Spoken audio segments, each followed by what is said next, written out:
is like no place else. Wait, you can't recycle the bag. You have to throw it away. Proper recycling keeps it that way for everyone. Bags tangle in machinery and can bring sorting efforts to a halt. No bags.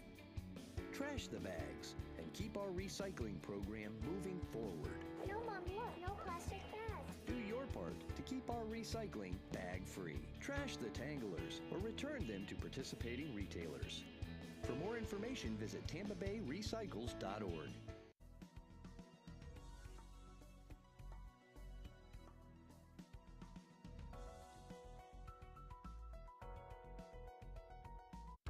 Psst, hey, would you do me a favor? Grab your phone or smart device and open up that camera. Then point it right here at the QR code. Do you have it? I'll wait a second. When you see the link pop up on your screen, give it a tap. You ready? Boom! Welcome to the Hillsborough County official YouTube channel.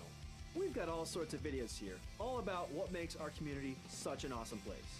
From local events and community highlights to what's in the perfect Cuban sandwich. We've got it all. We're always adding new things, so while you're here, be sure to subscribe and hit that notification bell so you'll never miss a new video.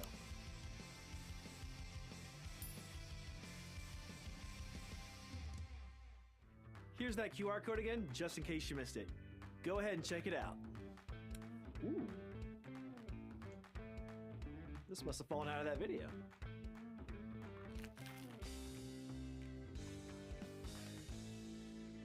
This really is the perfect Cuban sandwich.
Welcome to a meeting of your Planning Commission, the official local planning agency for the cities of Tampa, Temple Terrace, Plant City, and unincorporated Hillsborough County.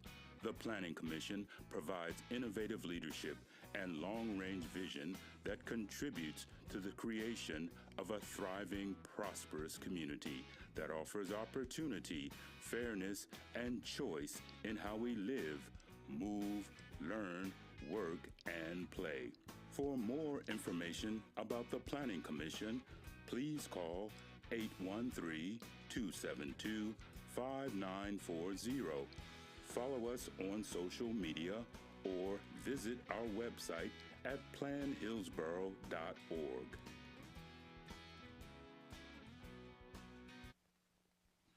Welcome everyone to the January 8th, 2024 regular meeting of the Hillsborough County City-County Planning Commission. We thank you for attending this meeting. Your comments and participation are encouraged. For those attending in person and wishing to speak on any agenda item, please sign the register at the rear of the room and turn off any devices that may be a distraction. To minimize feedback in the audio, all online participants in the meeting will be muted until it is their opportunity to speak. Planning commissioners should unmute themselves to indicate that they would like to speak. Please be sure to state your name at the beginning of your remarks for the benefit of the clerk. There will be an opportunity for members of the public to provide comments. When your name is called, you will be unmuted when it is your turn to speak. Please wait until the chair calls on you to begin speaking. State your name at the beginning of your comments and adhere to the time limits. If anyone has difficulties or is watching via HTV and would like to provide comments to be included in the record for the local government hearing, please email them to planner@plancom.org. For action items, the meeting will be conducted as follows. The agenda item will be introduced. Staff will give their presentation with a 15-minute time limit. The applicant will be given the opportunity to make a presentation with a 15-minute time limit. Following presentations, members of the public may address the Planning Commission when recognized by the chair. Public comment will be heard for 3 minutes per person. The applicant will be afforded a 3-minute period for rebuttal response. Planning commissioners will ask questions. Public comment will be closed. Then upon a motion, a second, and discussion, a vote will be taken. With that introduction, I would like you all to please join me, if you can, for the invocation and Pledge of Allegiance. Heavenly Father, we come before you today with praise for your mighty power and guidance. We thank you for this day, and thank you, too, for the many blessings in our lives, for our great country, and for the opportunity to live in freedom. We ask your blessings on our leaders, and we ask that you give each one of us here today the wisdom to make the right choices so that our decisions will be in the best interest of the people of Hillsborough County. Amen. I pledge allegiance to the flag of the United States of America and to the republic for which it stands, one nation, under God, indivisible, with liberty and justice for all.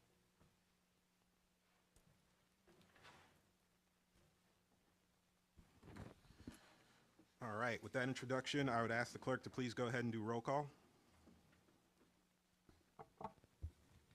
Bowden. Buzza. Here. Cardenas. Kona. Here. Fernandez. Kress. Here. Lauk. Here. Soria. Sieben. Here. Orton. Here. Rodriguez. Joseph. Here.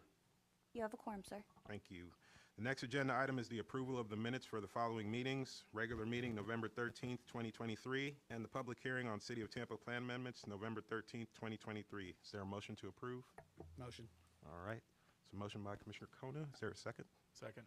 All right. Motion by Commissioner Kona to approve, second by Commissioner Lauk. Is there any discussion from the commissioners? All in favor, please signify by saying aye. Aye. Aye. Those opposed? Passes unanimously.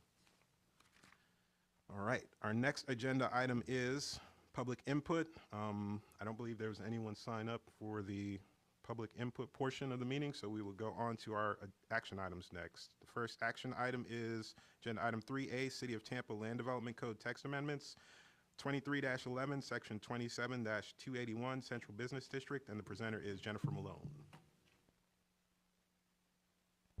Good afternoon, Planning Commission. Jennifer Malone. I'm going to be presenting on Land Development Code Amendment 2311, Section 27-281, Central Business District.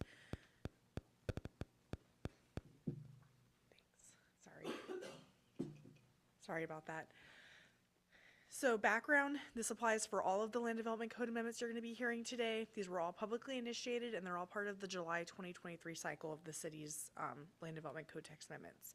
The proposal for this one is updating the street typologies map in the Central Business District. This will increase the pedestrian travelway required of Type C streets and modify a concrete scoring pattern detail on Type B streets. We found this consistent with the comprehensive plan. The plan says that we need to evaluate the effectiveness of design standards in evolving districts. The Central Business District, aka downtown Tampa, has gone through a number of changes in recent years and is definitely an evolving district. So it makes sense that the city's taking a look at these standards. This is also going to support the streetscape design standards for the CBD, more innovative streetscape and design standards, and it's going to help promote a clear passage for pedestrians on sidewalks, all supported by the comprehensive plan. So staff found it consistent, and now I will turn it over to our partners at the City of Tampa for their presentation. Thank you. Good afternoon, Planning Commission. Eric Cotton, City of Tampa. This is just the background on each of the processes. This is just the summary of we did have public comment and public meetings and everything. I'm just going to jump to this first one. As Jennifer was just indicating, this is an update to the Central Business District. For those of you who don't know, the Central Business District is a form-based code in that there's a lot with the public realm. In this case, the request is to increase the pedestrian travelways from 4 feet to 5 feet on Type C streets, and that's to comply with FDOT accessibility standards and to modify the concrete scoring pattern on Type B streets. This is the concrete scoring pattern issue, as you can, not that I'm, let's see.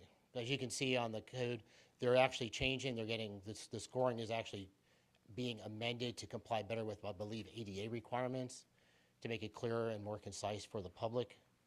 And the change, again, is just to the section of the code to increase the sidewalk width from 4 feet to 5 feet. So the total width of a sidewalk will now be 11 feet in the downtown for Type C streets. Any commission have any questions? Thank you. Hang on a moment. Did anyone sign up for this one? No, it doesn't look like it. No one virtually. All right, kick it over to the commissioners for questions or comments on this one.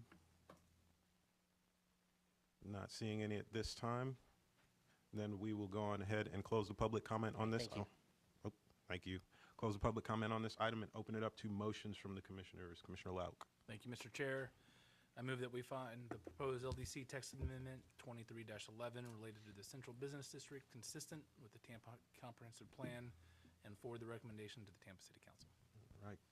Commissioner Buzza. I'll second. All right, we have a motion of approval by Commissioner Lauk. Second to that motion by Commissioner Buzza. Any comments from the commissioners? Not seeing any, then would all signify approval by saying aye. Aye. All opposed? Motion passes unanimously. All right. Next agenda item is 3A2, 23-12, Section 2791, 27211, 2731, 2771, 27330. Clarify when historic district guidelines take precedence over the general zoning code, and presenter is Danny Collins. Good afternoon, Danny Collins with your Planning Commission staff. This is Land Development Code 2312, and it's clarifying when historic district guidelines take precedence over the general zoning code. The request clarifies where there is a conflict with the LDC and requirements within the city's historic districts that the city, the historic district guidelines will govern. Planning Commission staff reviewed the request and found it consistent with several policies in the comprehensive plan. Overall, it will help streamline the development review process.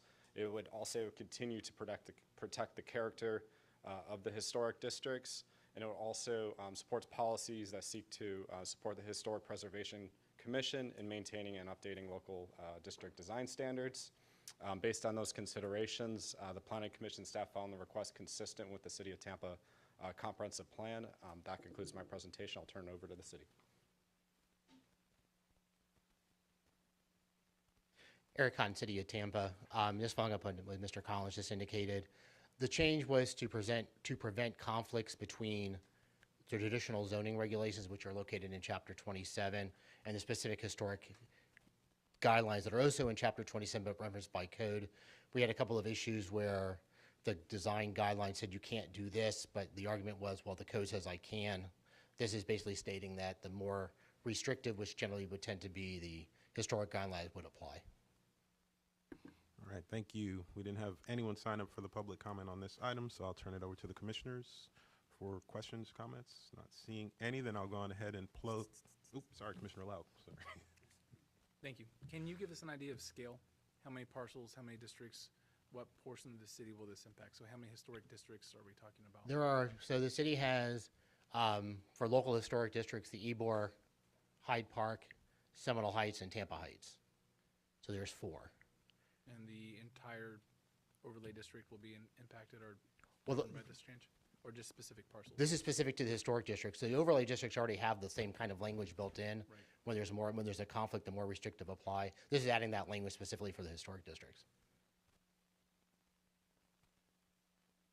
Thank you.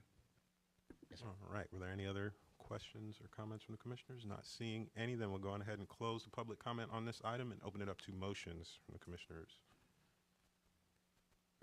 Commissioner Buzza.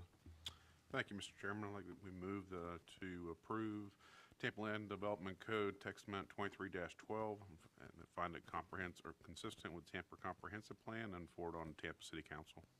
All right, motion of consistency finding by Commissioner Buzza. Is there a second to that motion out there anywhere?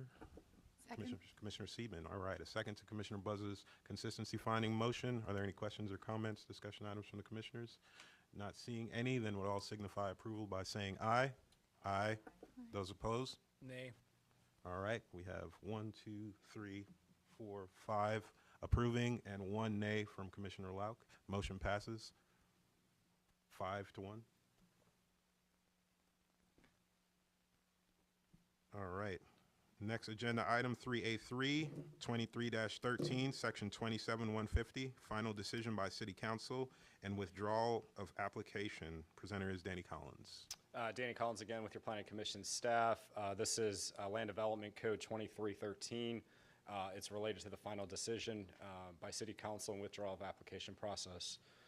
So currently, when we get a plan amendment, we set it for a City Council hearing, and oftentimes the applicant wants to or elects to line it up with a rezoning application, and that often that rezoning application is contingent on the approval of the CPA.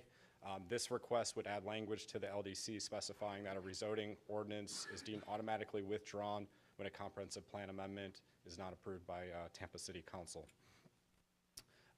The Planning Commission staff reviewed the request and found it consistent with several policies in the comprehensive plan. The request would ensure development is consistent with the underlying land uses, and those are land use policies 8.14.1 and 8.14.2. It continues to encourage residents to actively participate in city government. It creates a more transparent process for citizens. And finally, it is consistent with policies that seek to review all land development regulations to ensure consistency with the comprehensive plan. Based on those considerations, the Planning Commission staff finds the request consistent with the goals, objectives, and policies of the Tampa Comprehensive Plan, and I'll turn it back over to the city. Eric Cotton, City of Tampa. Following up on what Mr. Collins just indicated, this is a result of a specific case, but the code is ambiguous or doesn't have specific and clear direction when someone applies for a comp plan amendment with the companion rezoning. The comp plan amendment is denied by council, and what happens to that rezoning? We had a specific case where the individual wanted to move forward on the rezoning application, but the legal department indicated that it could not because it was not compatible with the comprehensive plan. This is just codifying that decision by the legal department in a sense. Basically give everybody a clear path forward. If your comp plan is denied, you cannot move forward with your rezoning. Thank you. No one signed up in the public comment for this one, so I will turn it over to the commissioners for questions. Commissioner Sieben. What happens if the comp plan amendment in that situation is appealed, or if someone were to go in and reapply for that amendment again? What happens to the rezoning in that situation? In this specific case now, what's going to happen now, the case would be withdrawn. The rezoning would be withdrawn. When they reapply for the comprehensive plan, they would then move forward with the companion rezoning. If they were to go from, so they originally started at CMU 35 and now they're going to go to R35, the rezoning would have, a new rezoning would have to be applied for. Okay, so there's no restriction on their ability to reapply. I just want to state for the Jennifer Malone Planning Commission staff, in a plan amendment, once it's denied, there is I believe, a year-long period where they Okay. cannot apply for the exact same thing.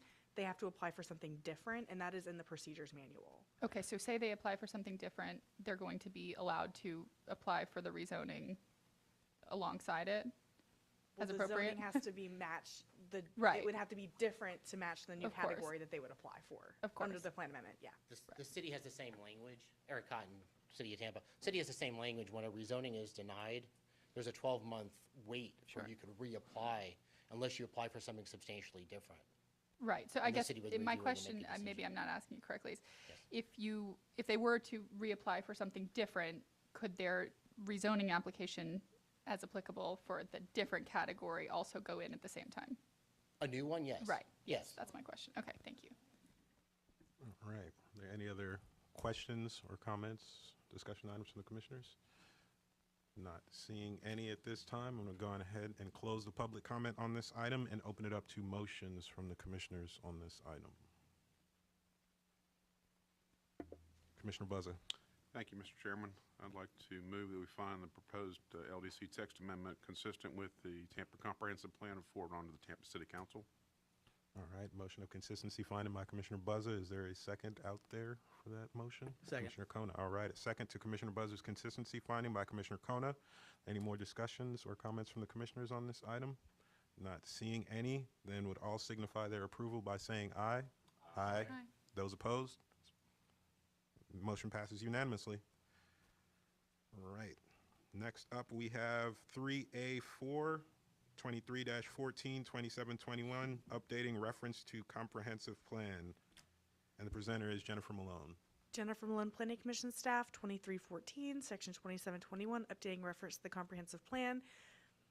This is very straightforward. There's a place in the code where the plan reference is just a little outdated. It references the last plan, the plan that went out to 2015.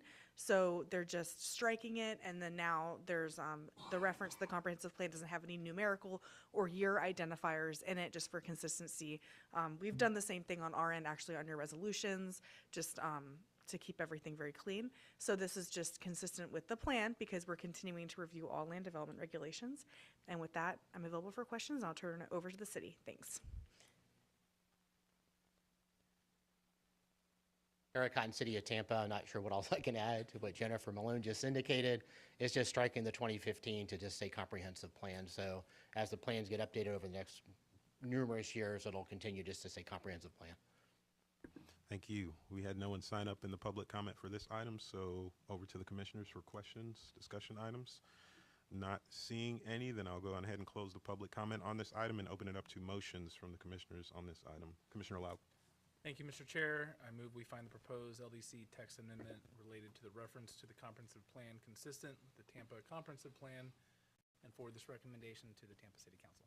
Commissioner Buzza? I'll second. All right, we have a motion of consistency finding by Commissioner Lauk, a second to that motion by Commissioner Buzza. Any comments, discussion items from the commissioners? Not seeing any, then would all signify their approval by saying aye. Aye. Those opposed? Motion passes unanimously. All right, next up on the agenda, 3A5, 23-15, section 27-287.25. 27-43, enforcement of hazardous tree removals, and the presenter is Isaiah Hollinshead. Okay. Good afternoon. My name is Isaiah Hollinshead with the Planning Commission, and I will be presenting the Land Development Code Text Amendment 2315, enforcement of hazardous tree removals. This request is to grant authority to the Natural Resources Department the ability to issue citations for trees classified as dangerous. The proposed amendment is consistent with the following objectives, policies of the comprehensive plan. It maintains ongoing maintenance of tree canopy within the city limits, and it also streamlines the development review process to adapt to changing needs within Tampa's neighborhood. Our recommendation, staff's recommendation is to find this text amendment to be consistent with the goals, objectives, and policies of the Tampa Comprehensive Plan. And that concludes my presentation. I'll turn it over to the city.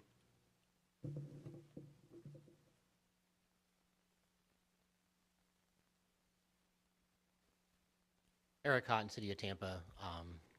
Just as a follow-up to what Mr. Hollings had just stated, currently in the code, neighborhood enhancement, which is known as code enforcement, is given the authority to cite someone when there's a hazardous tree as defined by code. This is actually given that authority, not just to the neighborhood improvement or code enforcement section, it's also going back to building inspections, inspectional services with the construction services office, so they too will be able to issue hazardous tree warnings. It's an improvement in the process of what's happening right now, because as of right now, if someone from construction services were to be out in the field and see a tree that would be deemed hazardous, they would have to then contact code enforcement for them to go out and cite the individual. This will allow the citation to come directly from the construction services section. Any questions? Thank you. All right, we didn't have anyone sign up in the public comment for this item, so I will turn it over to the commissioners for questions. Or Commissioner Lauk. Forgive me, I'm sure it's in the packet, but I just didn't see it. Can you walk us through some examples of hazardous trees? What would constitute a hazardous tree? So I'm not an arborist. Eric Cotton, City of Tampa, I'm going to start off, I'm not an arborist. But, so in the City of Tampa, there's definition of dangerous tree. They do a rating when an arborist goes out, they look at a tree, look at the canopy, dieback, cavities, anything else that might be happening to a tree.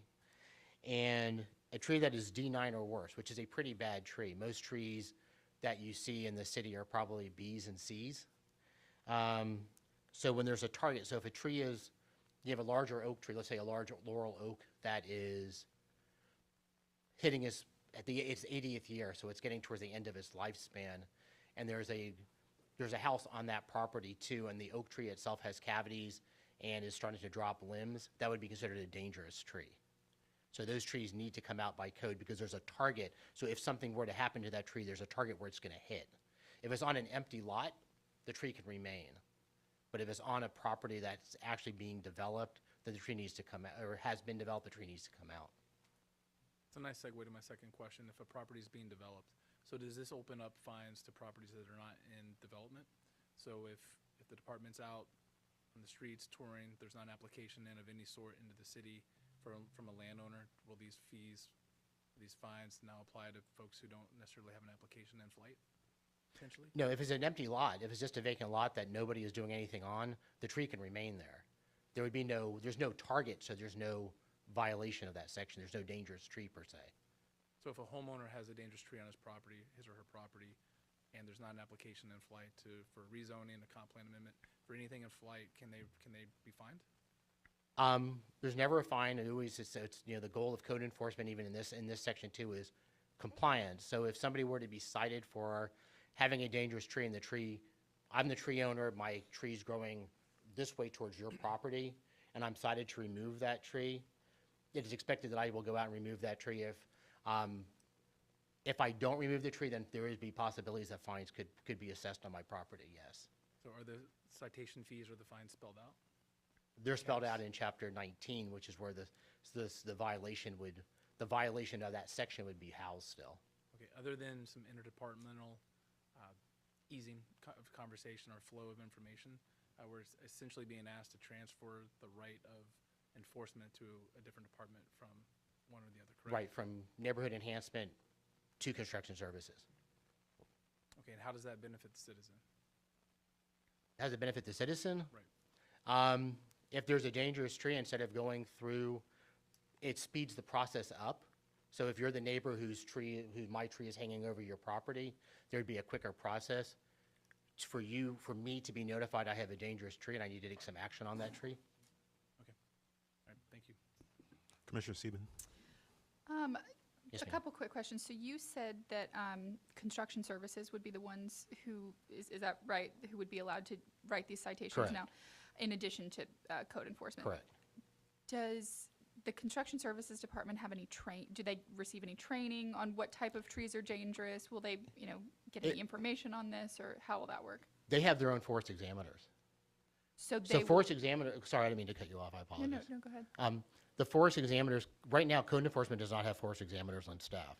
That staff is actually sitting in either the zoning office or in construction services. So as of right now, what happens is the process, dangerous tree, we contact neighborhood enhancement goes out and cites the individual. This would be the forester who's out in the field would be able to see the violation and take action at that moment, not have to wait and contact another department and going through that other process like that. So only the people who are qualified to be able to assess these trees would be the ones who are able to give the citations? Correct. Okay, so if code enforcement were to be the ones to write a citation, for example, is there some sort of appeal process if the homeowner thinks that the tree isn't in violation? There's a public hearing process that you go through through a special magistrate, Okay, where so- you present evidence. It's sort of similar to this or like a court case. Okay, so regardless of who's writing the citation in this instance, there would still be the same The process is still the same, yes. Okay, thank you. Commissioner Kona. Yep, thank you. Are we giving construction services permission to also grant approval of removing a tree that's not hazardous? Or is it only hazardous trees? This is only hazardous trees. In the code currently, there are circumstances, if you have a TRZ lot, you can have a tree removed administratively. If not, you have to go before the Variance Review Board or City Council through a PD rezoning. Okay. Commissioner Lout. There are multiple departments in the city of Tampa, presumably today, that don't have the power to enforce or to issue citations. So if we grant this, what's to stop those other departments from coming forward with amended language asking that they can also issue citations? It seems to me it's bundled in one department now for a reason. So what is, if we issue this today, does it set a precedent? This is strictly for Chapter 27. It doesn't apply to any other department. This is strictly a land development regulation. I mean, I can't speak to the future. I don't know if the Parks Department would want to have, the Parks doesn't there's no other department besides growth management that in code enforcement actually deals with the private property per se of regulations. Thank you. I have a question. Yes, sir. Are there any considerations made for like low-income individuals or certain types of income, My impacted properties? understanding is, yes, I apologize, I didn't mean to cut you off either. There are standards then there are grants available for, I know East Tampa, the CRA has a tree removal, maintenance program. So if somebody was in that kind of situation, they would be able to utilize something like that. So all there are just grant programs that already exist. There's no sort of like leniency or anything like that. It's not that I'm aware of, no. That doesn't mean there isn't any. It means I'm not aware of it. Okay. All right. Were there any other? Commissioner Sieben. So just so I understand, so code enforcement does, lots of various tasks. Will this be removing one of those tasks from their job description basically, or it will just be in addition to code enforcement being able to do it, construction services will also be able to do it? In addition to code enforcement, construction services will be able to cite for the dangerous trees. And it's not made more complicated by this because construction services ordinarily has to approve it before it goes to code enforcement. So I guess maybe I'm asking that in a backwards way, but is that ordinarily how it works? Correct. That construction services has to approve and then it goes to code enforcement. Will this just take that completely out of code enforcement then, or will it still be going to code enforcement in certain circumstances and just being directly handled by construction services in other circumstances? No, if going back to the example, I'm over, my tree's growing over Commissioner Luck's property, and inspectional service, he calls out and says, hey, there's a tree going to fall on my property. Construction services would be the one that could initiate that without having, because they have the arborists that are already circulating in the field anyway, because there's two that are always in the field. They would be able to go out and take a look at that without having to get the reference, code enforcement gets the complaint, then they contact construction services, who then makes the appointment to go out there. They would already be out there to take a look at the tree and say, yes, that is a dangerous tree. I'm just wondering if this is in any way causing more confusion, if, in some certain circumstances, I don't know if you can think of any, none off the top of my head, but if there's more of a conflict in this crossing of paths, sort of, or do you think it's easier? I think this is going to the city, this is going to streamline the process.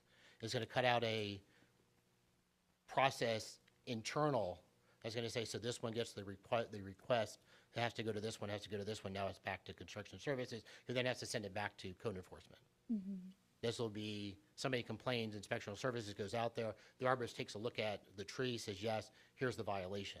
So there will never be a situation in which code enforcement has to go out and do this directly anymore? Is that Well, I what you're can't say there never will be, I don't know. Okay, I mean, I can't say never, so. sure.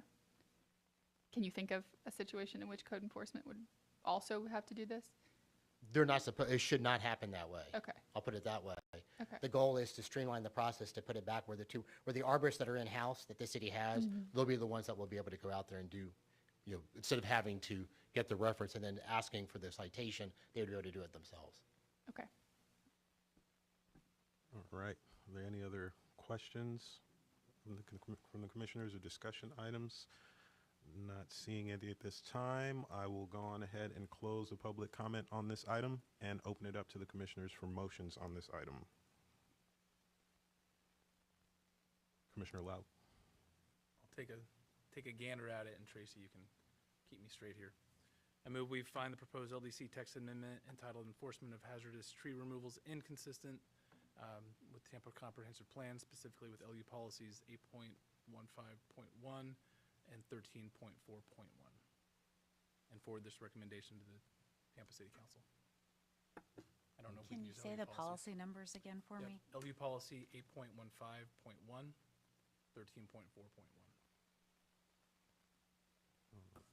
All right, we have a motion of inconsistency finding by Commissioner Lauk. Is there a second to that motion out there? I'll second the inconsistency. All right. We have a motion of inconsistency finding, citing land use policies 8.15.1 and 13.4.1 by Commissioner Lauk, seconded by Commissioner Kona. Are there any discussion items or questions from the commissioners? All right. All in favor of the inconsistency finding, please signify by saying aye. Aye. Those opposed? Aye. All right. We have 1, 2, 3, 4 in support and 2 opposed, so the motion passes 4-2.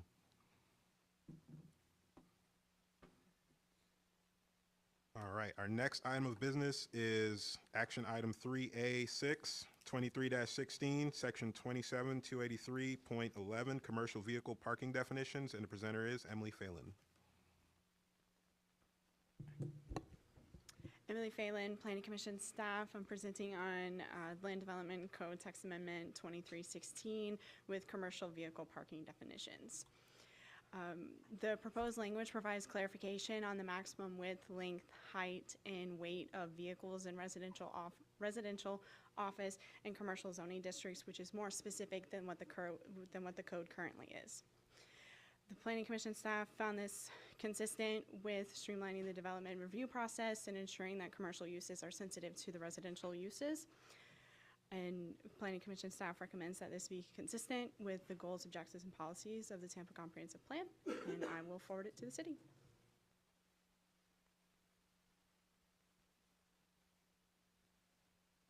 Eric Cotton, City of Tampa.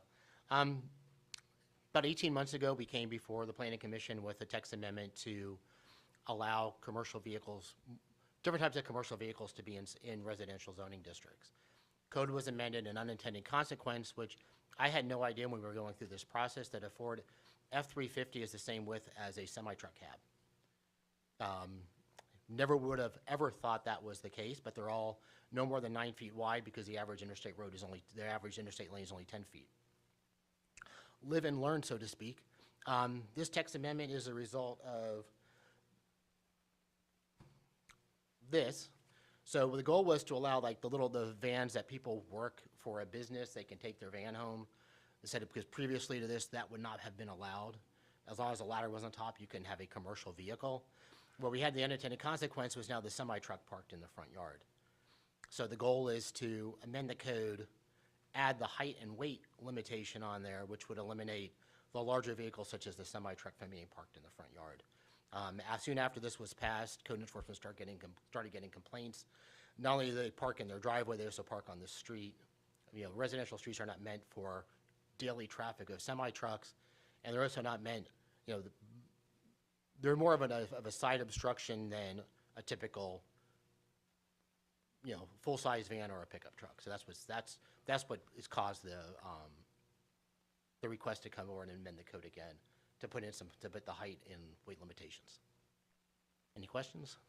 Thank you. We didn't have anyone sign up for the public comment on this one, but I see Commissioner Buzza has a question, so please go ahead. Thank you. Yeah, we struggled with this in Plant City back in the day about commercial vehicles in neighborhoods. Can you give me an idea where the 22 feet came from? Because I just had to Google, make sure I was right about, but you know, some of the consumer F-350s are 22 plus, they're 23, 24 foot with the crew cab and the long bed. Yep. So The 22 feet was the standard size of a full-size van or a Ford F-350. We were using that as almost as our starting point. And, you know, typical average parallel parking space is 8 by 22, so it's 22 feet long. That was the basis for those measurements. I think that was, all right, well, right now, a brand new F-350 is 22.2 feet long, so it would be already in violation. I mean, it depends if they're going to be splitting hairs on that, Yeah, but I'm just trying to. The goal is not to be that nitpicky. Yeah. The goal is to address Commercial the larger box trucks and that sort of thing. vehicles, correct. Yeah, just you technically have what would be a consumer available vehicle that would violate that rule, because it would be that width. The F-350 is an enormous truck, but it's consumer. A lot of people drive that not for work, but just to have. Because they like to make big trucks, yes. I guess that would be the issue. The only issue I had with that was the 22 being, you know, it's in code, so it's technically hard and fast. That's not, I'm assuming code enforcement has some discretion in there, but I don't know how to address that, but maybe some other commissioners might have something to say about it. Thank you. Commissioner Lau. I think the intent and the thrust of this is on point. I share Commissioner Buzza's concerns. Is there language in here that maybe we're not seeing that protects the citizen who may have that F-350 that he's talking about? So there is a difference between commercial vehicles and personal vehicles. So if you have a vehicle that's registered as a personal vehicle, you know, if I owned an F-350 dually and it was 23 feet or 24 feet long, that's not necessarily a commercial vehicle if it's my own personal vehicle for personal use. This is addressing commercial vehicles, such as the minivan, such as the van in the picture, or the semi-truck cab. Okay, so it's not just predicated upon the weight, width of the vehicle. No, it has to be a commercial vehicle It has for be this to registered as a apply. commercial vehicle. Okay, that's great. Thank you. Commissioner, I'm sorry. Go ahead. Commissioner Sieben. Is there a reason that someone might register their own F-350 as a commercial vehicle, say if they own their business, I don't know, for tax purposes, you know? I don't know. Okay. I don't have an answer for you on that. Thank you, Commissioner Buzza. Well, that would be on the same lines as Commissioner Sieben. You know, you can have Joe's Plumbing as a one-company guy, and he's got a magnetic sign he slaps on the side of his truck. It's a commercial truck as at that point, so it's still 22 plus feet long, so it's in violation of the code. And I know, you know, the standard parking lot length is 21 or 22 for a parking space. It's 9 by 18. It's 18. Yeah, Okay, that's why so you'll see a lot of people who drive larger trucks pulled back in. Park out in the back. Yeah.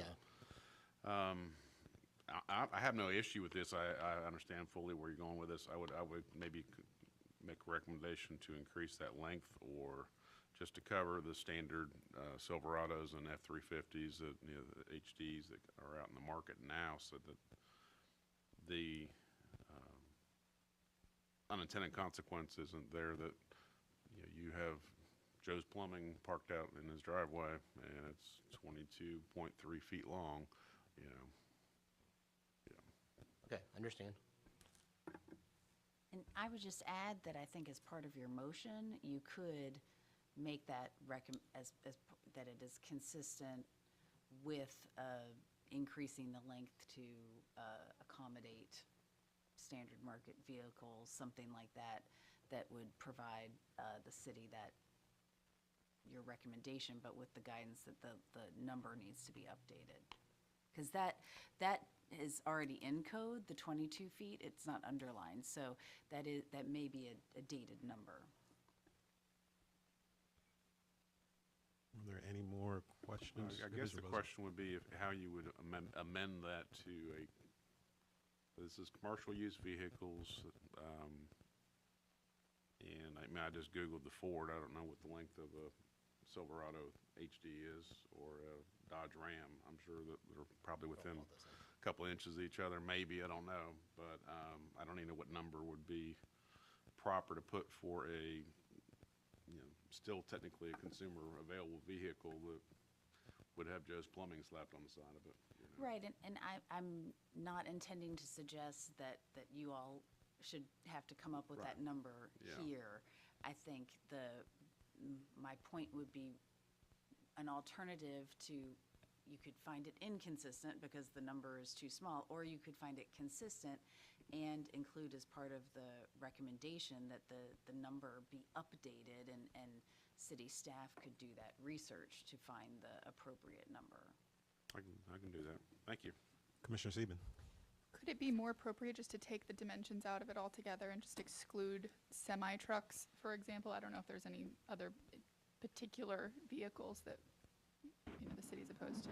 Well, there's also the larger box trucks that people buy from U-Haul, for instance, or Ryder, that are now 26, 30 feet, 32 feet long, that, some people try to convert them over to campers. Right. Some people just like large vehicles. I mean, the concern about the size is if you don't have a limitation, you just go with gross weight, gross height. So would it be more appropriate to limit the height than the length? Well, I think it's a combination of the two. That's where the length and the width are currently in the code. So how are campers addressed in the code? They're recreational vehicles. They're not considered commercial vehicles. Okay. They're different. And they have their own set of standards on where they're supposed to park and all that kind of thing. As do boats and all those other kinds of vehicles that are out there. Ms. Zornita. I would just suggest that part of the reason for the dimensions is because there are also comparable dimensions for the parking spaces. And so as our community's being designed, whether it's a residential area or a commercial area, is being designed with certain dimensions to parking spaces for personal vehicles, not for commercial vehicles. And if it's a commercial area or a place where we're having storage of semi-trucks overnight, that sort of thing, their parking probably has different dimensions. And so it's a matter, in my mind, of safety if you're walking, through a neighborhood and you've got these commercial long trucks over into the sidewalk, things like that. That becomes an issue for ADA and for other issues. So I think that's why having some dimension makes sense, whether it's 22 or 25 feet. I don't know that we need to split hairs. That's not what the comp plan talks about. From the comp plan, we talk about the design and accommodating the safety, and particularly for pedestrians, which I think could be impacted here.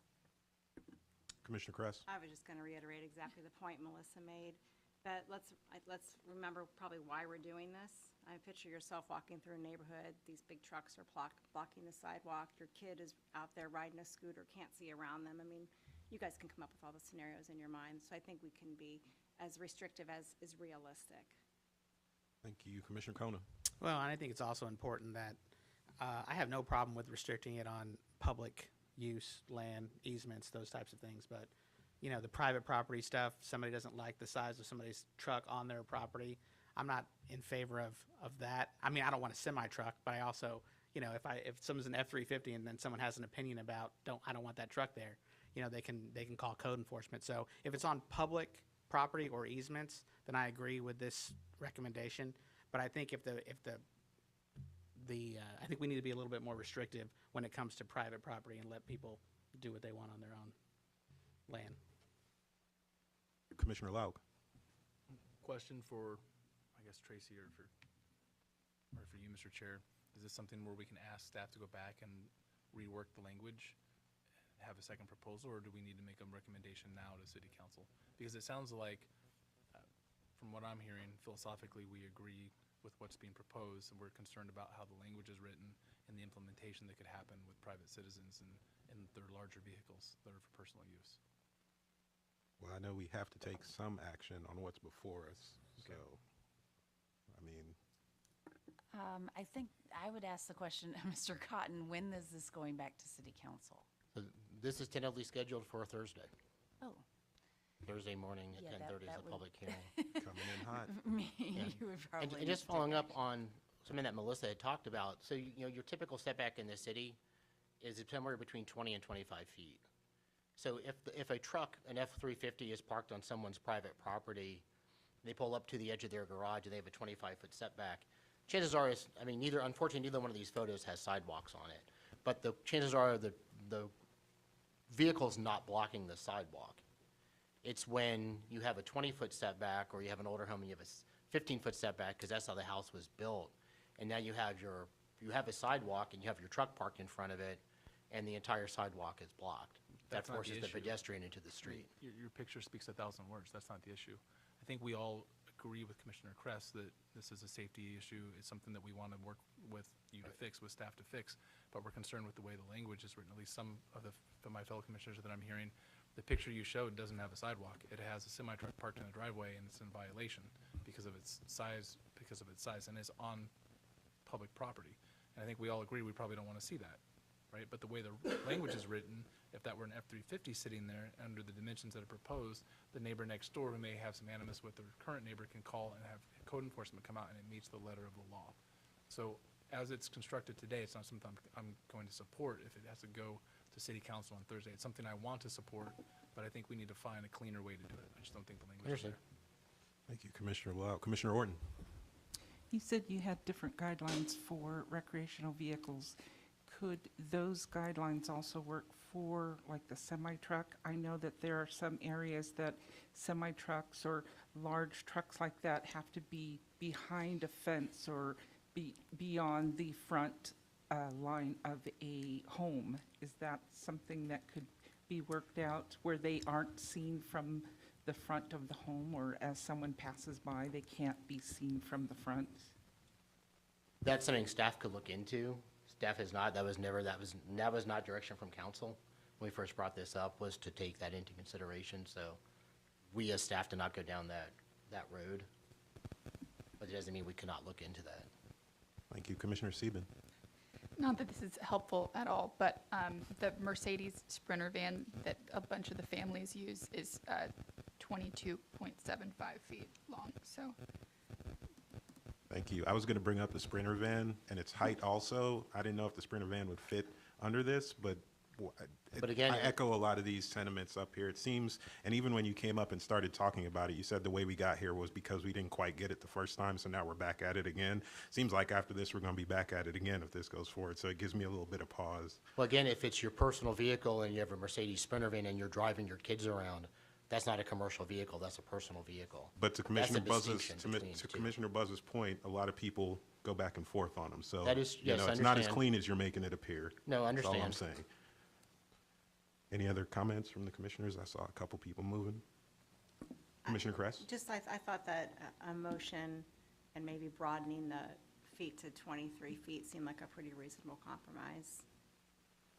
Approving the motion as consistent, and then with the suggestion, or whatever the word was you used, Melissa, to 23 feet might solve some of the issues. All right, are there any other questions or comments from the commissioners? Commissioner Sieben? I appreciate Commissioner Kress's last note. I wonder if there's any other vehicles that we're not thinking of, I guess, in this moment. So I don't know if there should be more research done to make sure that we're encompassing everything. Thank you, Commissioner Sieben. Are there any other discussion points or comments? Yes, Commissioner Kress, I see you moving. Does Mr. Johnson want to contribute? You moved up? No.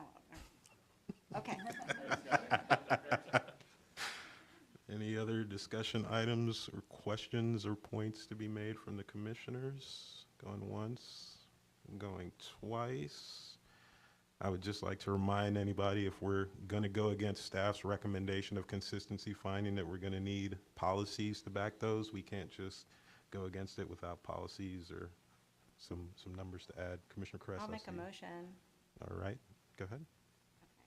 I'll make a motion that we find consistency for the commercial vehicle parking definitions with the recommendations that we broaden it from 22 to 23 feet. All right, we have a motion of consistency finding with the recommendation that we go from 22 to 23 feet by Commissioner Kress. Is there a second out there for that motion of consistency?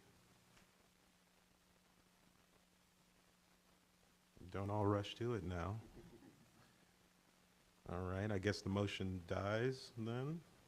All right, and I will open it back up again to motions from the commissioners on this item. Commissioner Buzza? And looking through this package, I'm trying to find some policies to make it inconsistent. Unfortunately, I mean, I hate to do this. I think Commissioner Kress' idea was on point. I think that even 23 feet without some more research that we might be missing some items or, so I guess my question would be with the staff to provide some policy items here for us, because looking through here, this is not a big package to begin with. And my intent here is I love the idea, and again, when we struggled in Plant City, we finally got it through. But the issue of defining what that length and width is really needs to be fine-tuned somewhat. So I would kind of lean on staff. I see Commissioner Louch seems like he might have something to say.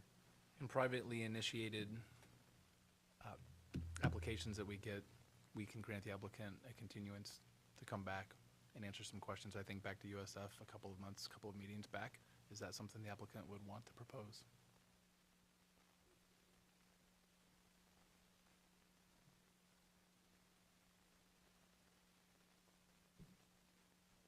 Eric Cotton, City of Tampa, we just prefer y'all to take a vote one way or the other, find either consistent or inconsistent. Thank you. All right, Ms. Zornita, did you have any recommendations on policy? I saw you moving. Well, I think the objective 13.4 that talks about codes remaining sensitive to changing trends and needs in the neighborhoods, and then continue policy 13.4.1, continue to review all land development regulations to ensure consistency with the comprehensive plan, could work. I mean, the challenge is, unfortunately, the comprehensive plan does not speak to that level of specificity of dimensions of parking spaces. So I think those are probably the best ones, given that the reference to changing trends in particular could be the changing trend in vehicle sizes. All right. I'll make a motion to find it inconsistent. All right. Did you want to cite those policies that Ms. Zornita mentioned? Or did you have some, just the two? I don't have them. Okay. What were they? That was land use objective 13.4 and land use policy 13.4.1. All right, we have a motion of inconsistency finding by Commissioner Kona citing land use objective 13.4 and land use policy 13.4.1. Is there a second out there? I'll second. All right, a second by Commissioner Buzza to that inconsistency finding. At this point, are there any questions or comments from the commissioners on the item? All right, we'll all signify approval of the inconsistency finding by saying aye. Aye. Those opposed? Nay. All right, we have 5 opposing or approving the inconsistency, 1 opposing the inconsistency finding. So it passes as inconsistent, 5-1. Well, that was a lot. All right. On to our next item of business, action item 3A, and we are up to 3A7, 23-17, section 27-149 and 27-43, public notice requirements for land development decisions and text amendments to the LDC, and the presenter is Emily Phelan. Emily Phelan, Planning Commission staff. This is 2317, public notice requirements for land development decisions and text amendments to the Land Development Code. This requires a good neighbor notice to be sent to property owners within 300 feet of the subject site. Currently, the good neighbor notice is sent to property owners within 250 feet. Planning Commission staff reviewed this and found it consistent with streamlining the development review process, and it also encourages citizens to become active participants in city government. Planning Commission staff recommends that it be found consistent with the goals, objectives, and policies of the Tampa Comprehensive Plan, and I will turn it over to staff.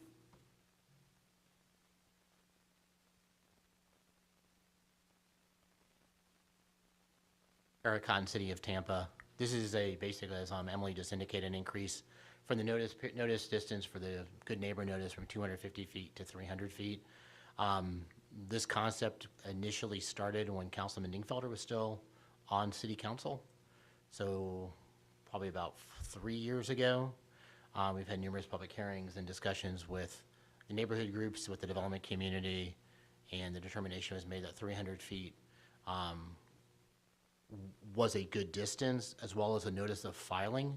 Notice of filing, so when somebody files a petition to be heard in front of City Council, within 5 days of the city accepting that application, I believe it says 5 days, of 5 days of accepting the city application, the applicant has to send notice to everybody within the 350 feet, just giving them an alert that, putting them on notice that an application has been filed. I believe Hillsborough County does this, as does Sarasota County. All right, we didn't have anyone sign up for the public comment for this item, so I will turn it over to the commissioners for questions or comments on this item. Commissioner Buzza? We've had this discussion before, but can staff or anyone help me with the notice requirements for Hillsborough County, City, Plant City, cities at Temple Terrace, that we're all being kind of consistent with it? Because we had a discussion about this, I can't recall when, but this had come up not too long ago. Anyone help me with that?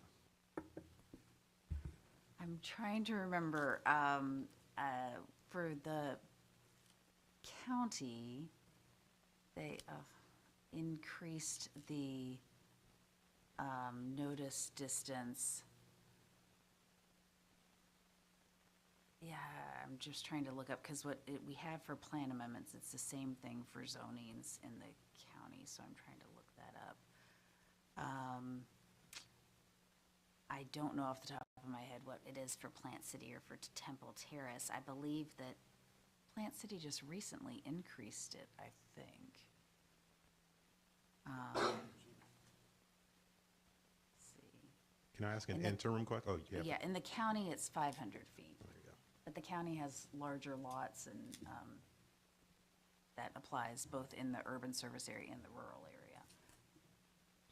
I just have the same question about, like, you know, obviously there's going to be a greater cost for the applicants in this. Is there a consideration for, you know, not-for-profits and things like that trying to do business, or does this just blanket go to everyone? This would be required of all applicants for any rezoning, special use variance, anything that requires notice in the city. Okay. Be the same 300 feet. When we ran random properties, we looked at where we located on Hannah, where we were located on, when we were on Boulevard. My boss looked at her property.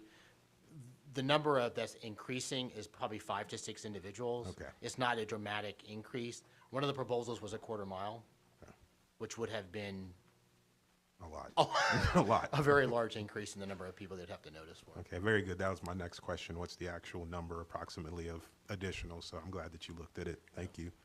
All right, Commissioner Laut? Why? Why the increase? And why now? I mean, we have 250 feet today, we're adding an additional 50 feet. What necessitated the change?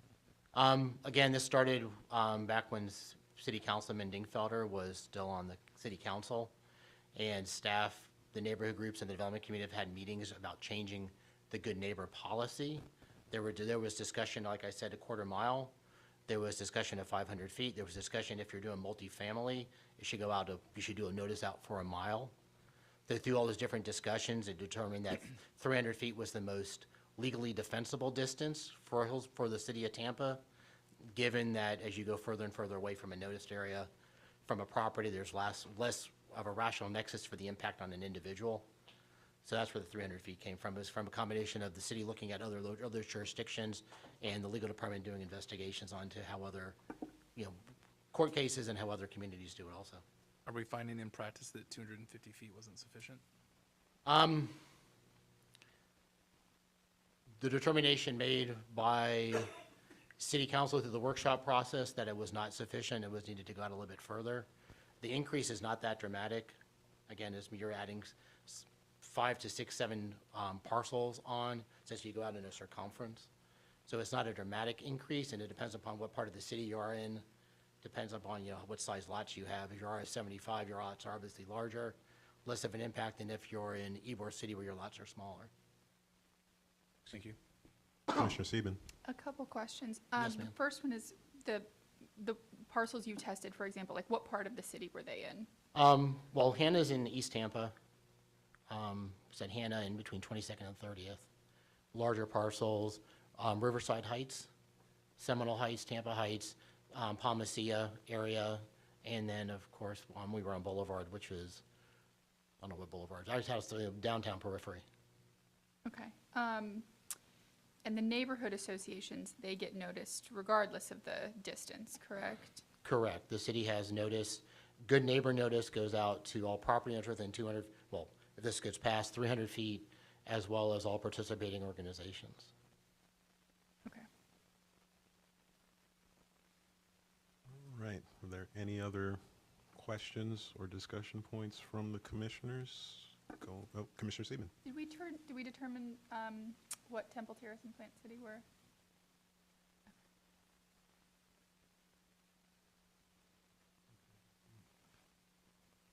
Did we want to wait for that, or are you okay going forward?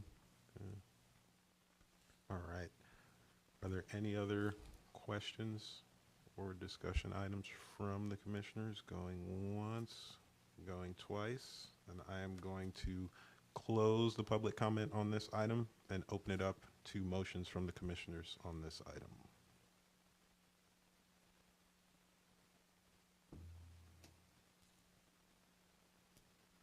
Anybody? Commissioner Kress. I'll make a motion that 2317, Section 27149 and 2743, public notice requirements for land development decisions and text amendments to the LDC is consistent with the City of Tampa Comprehensive Plan. All right, we have a motion of consistency finding from Commissioner Kress. Is there a second out there for that motion? Anyone? I'll second. All right, we have a second from Commissioner Kona and a motion by Commissioner Kress for consistency finding. Are there any comments or questions from the commissioners? Not seeing any, then we'll all signify their approval by saying aye. Aye. Those opposed? Nay. Oh man, we got a tie. All right, three approving, 3 opposing, and we're gonna have to do it again here. I guess open it up to more discussion before we go. Commissioner Lau? I think back to all the time I've spent on this commission, and I can't recall anyone coming in here and complaining about notification. And I'm not convinced that it's consistent with the other jurisdictions that we serve, and I would like more information on notice requirements for those jurisdictions before agreeing to expand it by 50 feet. That's where my head is, and that's why I voted no. So I'm not against potentially voting yes if we can find out what those other notification standards are, and if we find they exceed or they're at 300 feet, then I would be more than happy to change my vote. Okay, good points. Commissioner Sieben. Oh. My comment is just that City of Tampa is the most dense area that we have in our county. So to me, 250 feet is pretty, extensive. And if you're looking at the smaller areas of the city, so maybe it's appropriate to have larger dimensions for, the areas with more urban sprawl, and smaller dimensions within the more urban core areas. I also feel like the fact that the neighborhood associations are always noticed provides a decent amount of coverage for any for any area. So all those things I think were just part of my consideration. Thank you, Commissioner Sieben. Commissioner Kress. A little bit echoing that point, I think maybe comparing all the different jurisdictions is an apples to apples comparison, because you stated that well. I also think information is power, and communication can solve a lot of issues, so I don't really see a huge harm in more people finding out about a proposed development as opposed to less. Thank you, Commissioner Kress. Commissioner Orton. I've been on the other side of this, and I have been in meetings where they have said, I didn't get noticed. My neighbor got noticed, but I didn't get noticed because they were outside of that, 200-foot radius or 250-foot radius. So this is very common that people are not getting noticed. So they will pack meetings saying that they didn't get the notice, but their neighbor got the notice, especially if it's something that is, really important to them and there's a conflict or something, you're going to hear about it. So I think the greater the amount, and like you said, the more people that know about something, information is powerful for them. Good points, Commissioner Ord. Mr. Hay, I saw you rush to the mic. Thank you, Commissioners. David Hay. I verified with our Plant City Temple Terrace liaison. It's 500 feet out in Plant City and 250 feet for Temple Terrace. All right. For notification. All right. After a little bit more information, I guess here, then I will reclose the public comment and open it up to motions again. Or Tracy, do we have to take another motion since that one kind of tied out, or yeah? Is this item also going to the city on Thursday? Yeah, I think we need to move forward with, I think the question is if can they just reconsider the same motion that was previously made? Right. And see if anyone votes differently, I guess. Yes. Okay. You're still with your motion, I assume, Commissioner Kress? Yeah. And you're still in support of her motion? I'll still second. All right, then we have a motion of consistency finding by Commissioner Kress and a second to that motion by Commissioner Kona. Any comments from the commissioners? All right. All in favor signify by saying aye. Aye. Aye. Those opposed? Nay. All right, we're in the same place again. All right. It's that 50 feet that is, it's going to cost any developer X number of certified mails. Again, it's just an increase in cost, and I don't know that the information benefit is really that worth that, because the neighbors talk and they're going to tell them about the meeting. They have a right to come to the meeting even if they're not noticed. And they're in that neighborhood. They have a right to speak at our public hearings or any of the public hearings. So, when we're using other people's money. It has to have a benefit, I guess, and I don't see that add another 50 feet or 100 feet could mean 10 houses, could mean 40 houses. I don't know, but it's other people's money. So I think the 250 is fine where it's at, assuming now that we've confirmed Temple Terrace is a 250. Hillsborough County and Plant City are at 500 due to their bigger lots. The more compact cities, I think, it's perfectly fine at 250. I think that's been where we're butting horns at. All right. Commissioner Loud. I'll credit Commissioner Sieben for entrenching me with my vote with the HOA notifications that have gone out. It occurs to me it's probably why we haven't had people stand in front of that microphone and say I wasn't notified, and we have a failure to notice on these amendments. All right. Thank you, Commissioner Kona. I'm willing to reconsider finding it inconsistent. All right. Commissioner Sieben. I forgot what I was going to say. All right, Commissioner Kress. I saw We'll come Mr. back to you. Cotton approach the microphone. I'd like to give him an opportunity if he'd like Okay. to say something. Eric Cotton, City of Tampa. I just wanted to indicate this, besides the neighborhood, excuse me, the neighborhood groups that we discussed this with, we did meet with the development community. We met with TBBA. We met with numerous law firms. We did have an ad hoc committee that discussed this. That's where the 300 feet was agreed to by the group. Again, the starting point for some was a quarter mile. The other side was keeping it at the 250. Then again, in addition to the increased distance, we also included the notice of filing for cases that go before city council.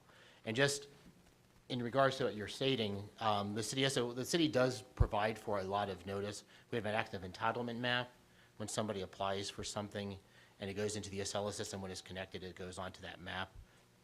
So anybody can actually people can check their neighborhood at any given time.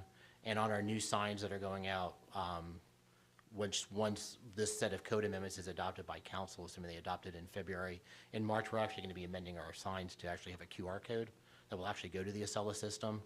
But the 300 feet was an agreed upon number through numerous meetings with the neighborhood groups and with the TBBA and the development community. Just wanted to put that on the record. Thank you, Commissioner Sieben. I remembered my comment. It's, to me, like Commissioner Locke mentioned earlier, maybe setting a precedent in some way. If we're going to be extending this, then we'll probably, maybe we'll reconsider extending it in the county and Temple Terrace and Plant City. I don't, these are just kind of the things where I could see it ending up where everybody in the city is at City Hall opposing anything that tries to get accomplished. Good point. Thank you, Commissioner Sieben. Commissioner Kress. I was just going to comment that I guess there was some questioning about whether or not this was needed, and I know that the city's not trying to make more work for themselves, so City Council obviously felt at some point that this was an issue. They were having constituents complain about it, and the fact that they truth tested it with the development community gives me comfort. All right. All good points. Are there any other discussion items from the commissioners? Not seeing any at this point, then I'm going to reopen it up to motion since Commissioner Kona said he may reconsider and he had supported the previous motion. So I'm going to reopen it up to motions from the commissioners on this item. I'll make a motion. All right, I Commissioner move Love. we find the proposed LDC text amendment relating to changes related to public notice requirements for land development decisions and text amendments to the LDC inconsistent with the Tampa Comprehensive Plan, citing LU Objective 8.15, LU Policy 8.15.1, LU Objective 13.4, LU Policy 13.4.1, and LU Objective 14.1.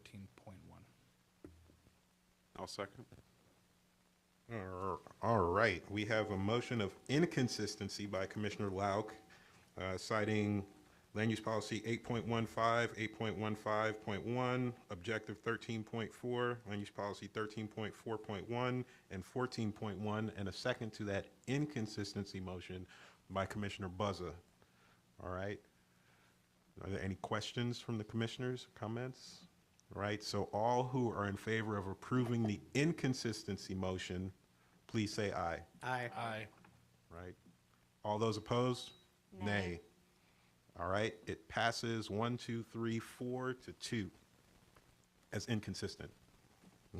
All right.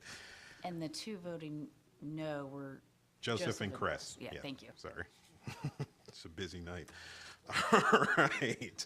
On to our next agenda item 3A8, 23-18, Section 27-199, increase maximum height in Channel District zoning. Channel District 1 zoning district to be consistent with Channel District 2 zoning district, and the presenter is Isaiah Hollenshed. Good afternoon. My name is Isaiah Hollenshed with the Planning Commission, and I will be presenting Land Development Code Text Amendment 2318. Again, increasing maximum height in Channel District 1 zoning district to be consistent with Channel District 2 zoning district. So currently, the allowable building height in Channel District 1 is 60 feet. This request will increase the maximum building height in Channel District 1 to be consistent with Channel District 2 at 175 feet. The proposed amendment is consistent with the following objectives and policies of the comprehensive plan: streamline development regulations and ensure municipal codes are sensitive in meeting needs of Tampa's neighborhoods. Also, the comprehensive plan encourages commercial development that is in character and scale with the general look, context, culture, and history of the community. Staff recommends that the proposed LDC text amendment be found consistent with the goals, policies, and objectives of the Tampa Comprehensive Plan. Also, we provided a handout based on Commissioner Joseph's questions with a map. And thank you.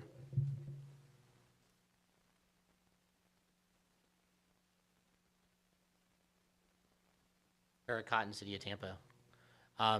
This text amendment, again, this initiated from a city council motion. The main so this Channel District 1 and Channel District 2 are very similar. The largest difference between the two prior to this amendment would be the difference in the height and the allowable FAR. The CBD periphery, the Channel District can go up to a 7.0 FAR with a rezoning to a CD2 and a development agreement. The CD1 would allow you to go up in height from right now from the 60 feet to 175. Staff looked at a couple of rezoning cases that since the 2020 timeframe, they were CD1, they're now CD2. And you see where the height limitation was 60 feet, they've gone to 175, 350, 400, and 300 by council's approvals. This is the map of the, this map is actually was in your packet. This is the Channel District map. It includes both the Channel District, which is the lighter brown color, and the darker brown is the CBD. The CD1 is the beigey color. Tan, I'm not sure what color that is, but it's something similar to that. That's the CD1. Those are the properties that would be affected if someone came in to do a new development. There's not a lot of empty parcels in the Channel District anymore. So this will have minimal impact on existing properties, but someone coming in the future, instead of having to rezone to a CD2, could have those development rights under the CD1.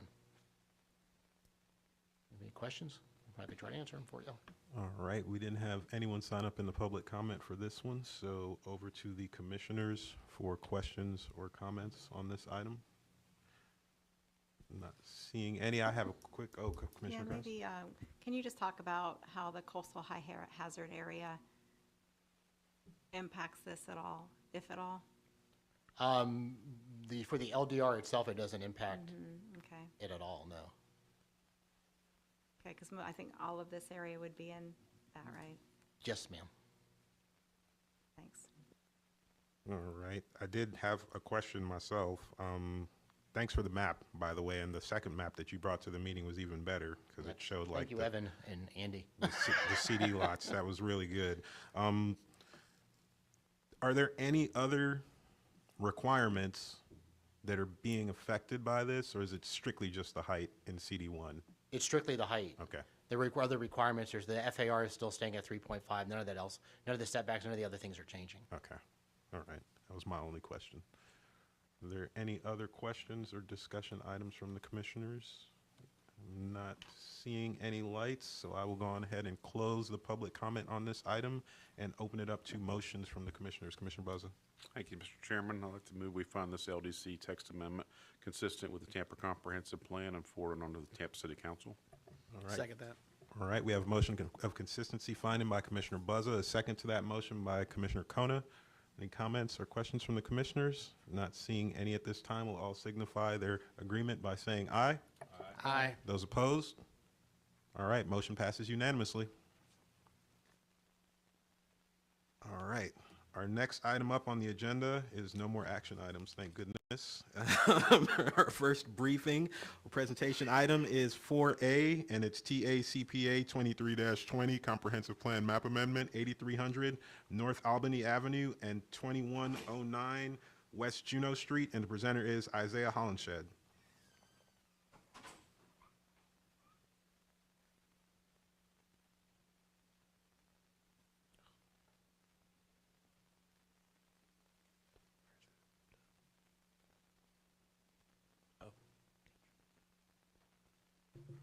Good afternoon. My name is Isaiah Hollenshed with the Planning Commission, and we're briefing on Comprehensive Plan Amendment TACPA 2320 North Albany Avenue and West Juneau Street. This amendment is privately initiated, small-scale amendment, approximately 0.66 acres. The request is to go from residential 10 to community mixed use 35. And if this looks familiar, that's because this came in last year requesting the community commercial 35 land use designation. The request was denied by council, so they're back with a new request. The subject site is located in the University Planning District within the Armenia Gardens Estates neighborhood. Here's an aerial of the subject site and the surrounding area. You can see the site outlined in pink. The subject site is at the northwest corner of North Albany Avenue and West Juneau Street. To the south is the TECO substation. To the east and west is residential development, and uses to the north are primarily commercial along West Waters Avenue. This is the adopted future land use map. The site is outlined in black and recognized under the residential 10 land use designation. To the east, west, and south of the site is the future land use designation residential 10. To the north of the subject site is community commercial 35. This is the proposed future land use map showing the site under the community mixed use 35 designation. And under the current designation of residential 10, there is a potential for 6 dwelling units or 10,062 square feet of non-residential uses subject to locational criteria.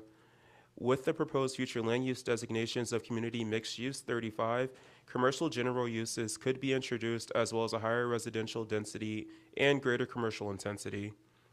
Under the commercial mixed use 35 designation, there is a potential for 23 dwelling units or 57,498 square feet of residential or non-residential uses. The potential impacts to the site would allow the introduction of commercial general uses and multifamily uses. Any questions? Thank you. Are there any questions from the commissioners? I had one quick question. You said they were previously denied for community commercial 35? Yes. Okay. All right. Are there any other questions, comments from the commissioners? Not seeing any. We'll thank you for the presentation, and we will move on to our next agenda item.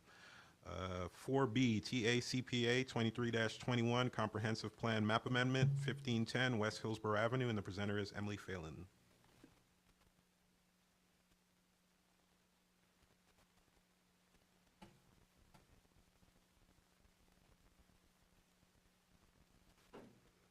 Emily Phelan, Planning Commission staff. This is TACPA 2321, located at 1510 West Hillsborough Avenue. It's a privately initiated map amendment, small scale, and it's approximately 2.82 acres. And the request is to go from community mixed use 35 to urban mixed use 60. It's located in the Central Planning District and in the Wellswood neighborhood. This is the subject site outlined in pink. As the subject site is part of an entire folio, only approximately this portion here is going to be changing to the urban mixed use 60. As you will see on the next slide, this will be remaining residential 10 as it currently is. Along West Hillsborough Avenue are commercial uses, and to the west, south, and east of the subject site are residential single-family homes. Again, only this portion here that abuts Hillsborough Avenue right here that is currently pink is the portion of the site that is going to change. The portion of the site that is residential 10 is remaining residential 10. Residential 10 is also to the south and east and west of the subject site, and along North Hillsborough Avenue you see community mixed use to the east and CC 35 community commercial to the west. And this is the map represented by right here with the urban mixed use 60 designation. Currently, under the CMU 35 designation, the subject site could have approximately 98 dwelling units and just slightly over 245,000 square feet of residential or non-residential uses. With the change to the urban mixed use 60, it would have a potential of having 169 dwelling units or just slightly under 400,000 square feet of residential or non-residential uses. The urban mixed use 60 does have the potential to introduce high intensity commercial uses and greater residential density on the site. And that concludes my presentation. If you have any questions. Thank you. Are there any questions from the commissioners? I have a question. So there's 2 land uses on the single site currently? Correct. All right. Only the portion of the site that is currently CMU 35 is going to change. The whole site was outlined because it is part of the same folio. All right. All right, seeing no questions, we'll thank you for the information, and we will move on to our next agenda item, our Executive Director's Report.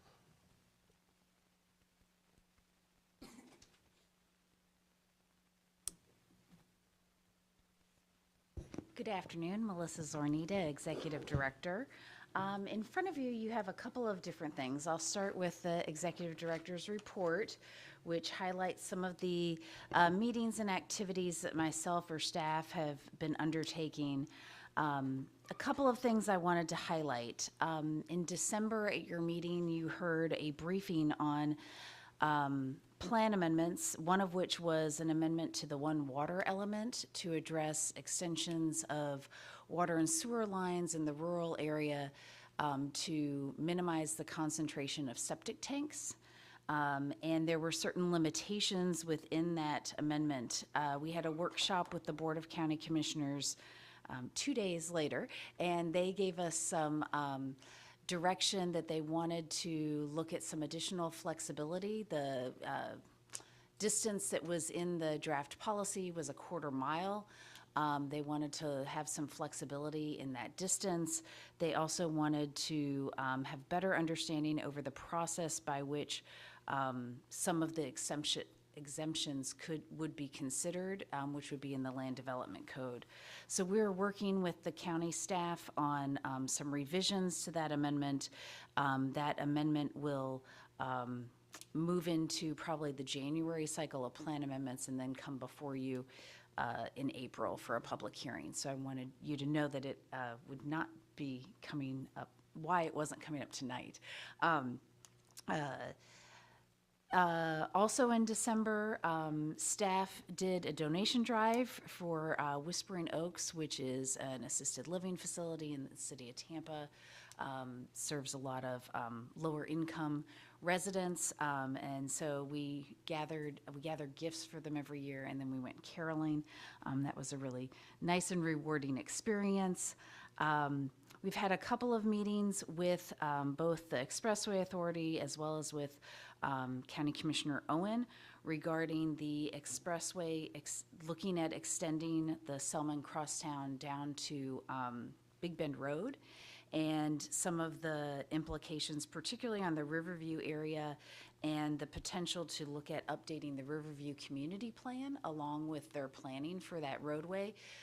So that community plan hasn't been updated since 2005 when it was originally adopted. It makes some sense to look at that at the same time as we're looking at this potential for this major roadway facility in that area.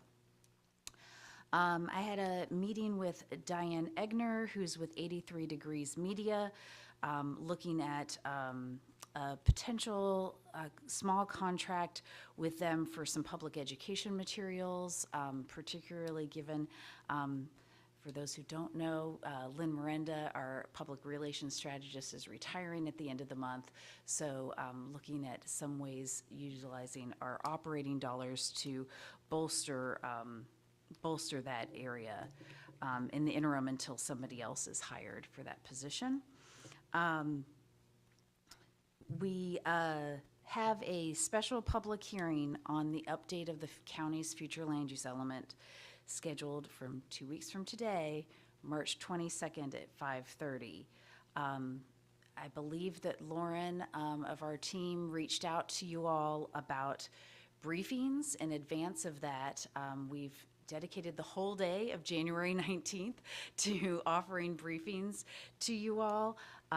So if you haven't taken us up on that offer, we'd welcome you seeing if there's a time that would work in your schedule. Let's see. Also, on the back of that page is an update on some of the plan amendments that were considered by the jurisdictions in the last month and the status of those. Quite a few more pending coming up here in January, as there wasn't a lot that transpired due to the holidays. Another item that is at your seats is this document that talks, this is the Florida Senate Local Funding Initiative request. And this is a unique item that the Planning Commission has been asked to serve as the point of contact for the regional MPO's request for funding. And I say that because there is not a regional MPO right now. They're in the process of working towards creating a regional MPO, so there's not an entity at the moment to request this dollar amount. A study was required by the legislature in 2023 which was just concluded in December, to look at the feasibility of creating a regional MPO combining Hillsborough, Pasco, and Pinellas counties. That study was completed, as was a memorandum of understanding adopted between the three MPOs. As part of that study, they identified that there were a number of costs associated with standing up a new regional MPO. There are a number of documents, legal documents that need to be created, plans that need to be created, and the phase one startup costs were identified as $500,000. In working, both Johnny Wong, the executive director of the Transportation Planning Organization, and Diane Sauls, our legislative liaison, are on the WebEx to help answer any questions on this. But in working with some of our local legislative delegation on how to request the dollars that were called for in the study, they identified that we needed to submit a formal funding request into the legislative process. And the Planning Commission, as the host for the Transportation Planning Organization, was suggested as the contact for that request. Why don't I stop there and see if there are any questions, or if Johnny or Diane would like to add anything.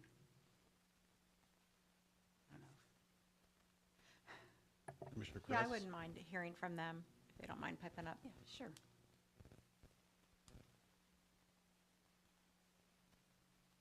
Hi, can you all hear me? Yes. Yes.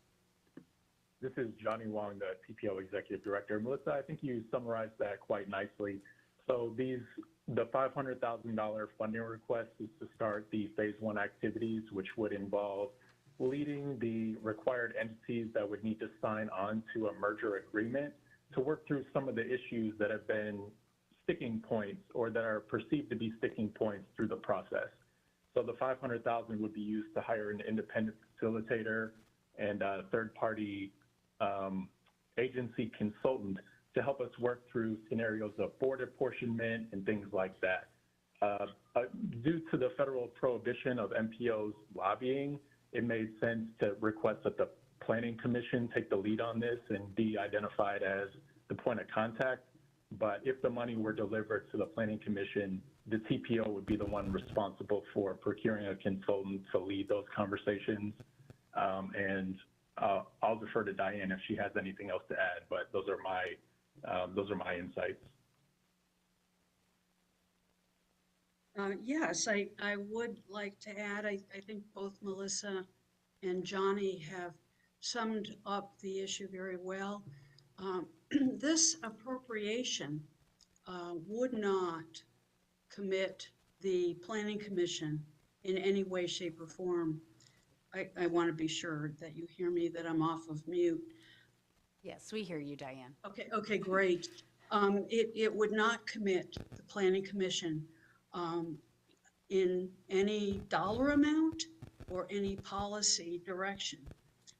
It would strictly be a matter of securing some startup funding so that the activity can proceed. Nothing more and nothing less. And I'd be more than happy to answer any questions. Thank you.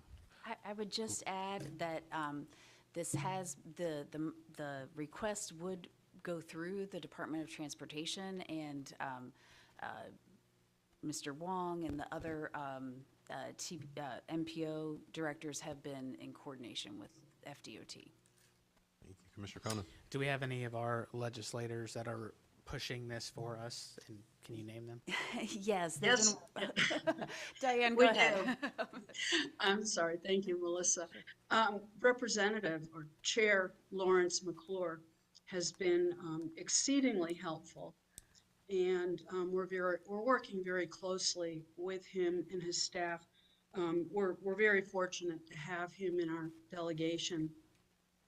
On the Senate side, we've got Senator Ed Hooper, who represents both Pinellas and Pasco counties, interested in sponsoring on that side. One thing I do want to say at this point now, there's some uncertainty on strategy because due to the timing of our report to the legislature and the governor, we missed a deadline in the House. It doesn't mean that we can't move forward with an appropriation request in the normal avenue. It might require a little bit more creativity on the part of our sponsors because that deadline was missed. But we are also approaching FDOT District 7 Secretary at the same time, being that this could very well become a recurring cost, these startup funding needs that we have. So just to cover all our bases and to ensure that we can in fact move forward, we've got at least 3 potential avenues at the moment now, and our legislators are an important component of that. All right, thank you. Are there any other questions from the commissioners? I just wanted to make a point to echoing Melissa Zornito's request for signups for the flu briefings. Future land use element is going to be a very big hot topic with our elected officials after it gets by us. Remember, we kind of rolled the commercial locational criteria into that, so that's all kind of baked in there. It's going to be a very big package when it comes before us, so it would behoove all of us to definitely take advantage of the briefings and get up to speed on that. So if you haven't signed up, definitely try and get yourself a briefing so staff can let you know what's going on. And with that, I had one last thing, go for if it. I can. Last thing at your seat is our annual report, fresh off the presses. This provides a summary of many of the activities that we've undertaken as an agency over the last year. Very proud of what this group has accomplished. So please take a look at it. We will be sending that out to all of our local elected officials, appointed committees, different groups like that. So if there's anybody who you think should get one, please let me know. I'll make sure they do. Thank you. All right, thank you. Next up, our last couple agenda items, 6, other business, 6A, chair's business, I have none, thank goodness. Old business, I don't believe there is any. New business, does anybody have any new business to bring before us? Not seeing any. We will move on to committee reports. Are there any committee reports? Not seeing any. Then we will go on ahead and end this thing. And thank you everyone for joining us. And this meeting is adjourned at 4:40. Oh wait, before I do that, what time are we starting the next one? 5:30 we start our public hearing, so we'll see everybody at 5:30. And this meeting is adjourned at 4:40 p.m.